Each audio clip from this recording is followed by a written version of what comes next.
When the Las Vegas Raiders selected running back Zamir White out of the University of Georgia in the fourth round of the 2022 NFL Draft, we were kind of shocked. Like, we were excited but shocked because Josh Jacobs was coming off a pretty good year. The Raiders made the playoffs, and as I punched my microphone, like, there was really no reason to go get a running back. Like, you had Amir Abdullah, you had all these guys that were bell cow guys at least, and drafting Zamir White was a little bit of a shock, especially even if you consider the fact he had a couple of torn ACLs and didn't really get the opportunity to show that he was a bell cow running back, but it also kind of alluded to what he would do in the future, potentially in the future for the Las Vegas Raiders. Maybe even potentially being a starting back if he could show that he could in fact stay healthy. But PFF, I swear, they are just trying to pile on the disrespect and do this to the Raiders just because we haven't started the season yet. They're an easy target. It's low-hanging fruit, and they just had to do it.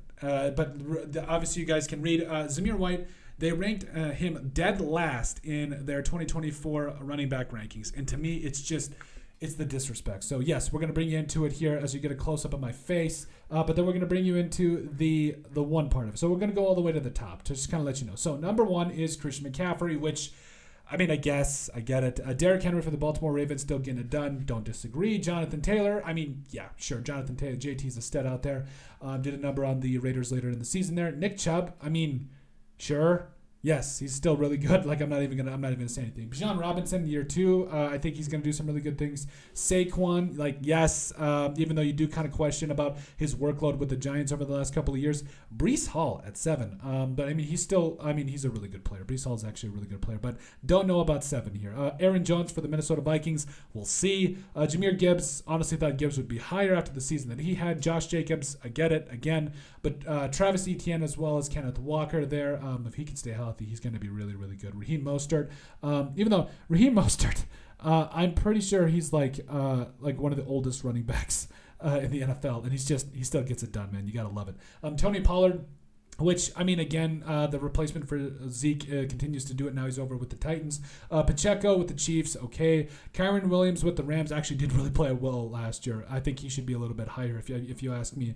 James Conner with the Cardinals. So, yes, he continues to get it done for him, but he's getting up there a little bit in age, if you ask me. Devon Achane, yes, had a really good rookie season. Jalen Warren for the Steelers, I mean, came out and played pretty well with Najee Harris and everything. DeAndre Swift, I mean, yes, I get it, but it took him a little bit to get started there. Alvin Kamara getting up there in age, but he's been pretty good though. He's been really good for a long time. Najee Harris there for the Steelers, which, I mean, he's been really good, and like he's been so promising, but I just don't feel like he has quite lived up to everything yet. David Montgomery, this is a little high for me. I'm not going to lie to you. I understand that he is a guy that is talented, but Jahmyr Gibbs deserved to get more carries there for the Lions. It is what it is. James Cook, so ran for over 1,100 yards there for the Bills. I think he needs more of the ball in space. Ramondre Stevenson, my fantasy team, would have liked if you would have given him a little bit more. Rachaad White there at 26. He actually had a really good year. Joe Mixon, who continues to still run and do the thing. Chuba Hubbard. It's not Chuba. Those of you that can't read, it's Chuba Hubbard coming from the Panthers. Like, he's not a bad back. He's really not. Austin Eckler, even though he's getting up there for the Commanders, can still bring it. Devin Singletary, a little high if you ask me. And then Gus Edwards, and then you got Zamir White. So basically, after all of that, this is what they had to say. This is why they ranked him number 32. So White stepped into the Raiders' starting role in 4 games in 2023 after a quiet rookie season and carried the ball 104 times for 451 yards and a touchdown. In his 4 games as a starter, he was even more effective, carrying the ball at a 4.73 yards per carry clip. That led to a promising 71.7 PFF grade. White's body of work is a little unknown at the NFL level, but maybe that can work to his advantage in 2024. However, he'll have his work cut out for him behind a mixed bag Las Vegas Raiders offensive line. Don't agree with that. White averaged 3.21 yards after contact per attempt in 2023, 13th in the NFL. So I get it. Like, yes, he's low-hanging fruit. He's easy to pick on. And yes, they alluded to the fact that he really didn't get a lot of run in his rookie year because of what happened with Josh Jacobs. Like, I get it. Overall, 17 carries, 70 yards. But, I mean, look at his last 4 games. 84 carries, 397 yards. Had that rushing touchdown against the Chargers. Everybody was scoring against the Chargers that game. But 9 catches for 60 yards. And I get it.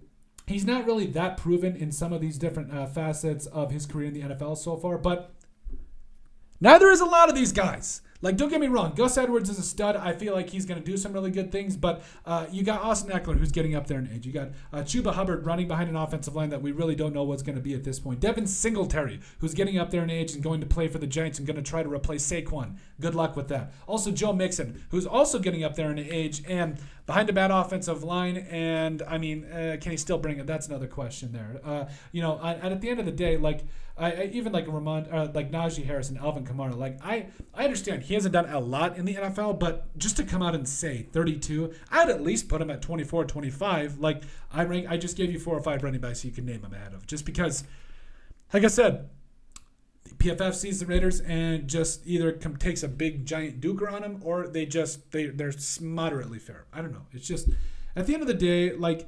I think Zamir White is going to come in and just blow the door off the hinges with an improved offensive line, despite what PFF says, with a better passing game with Aiden O'Connell in year 2, a great defense that's going to play like a top 10, albeit top 5 unit, and you got a team that's rearing and ready to go with all those weapons. I'm really pumped up for Zamir White. I think he's going to do some big-time stuff, and the hate stops now. I think he's going to go out and prove all the haters wrong. But let us know what you guys think. Make sure you guys like, comment, and subscribe down below. But at the end of the day, let us know what you guys think about PFF Pro Football Focus ranking Zamir White number 32 on their power rankings for running backs heading into the 2024 NFL season.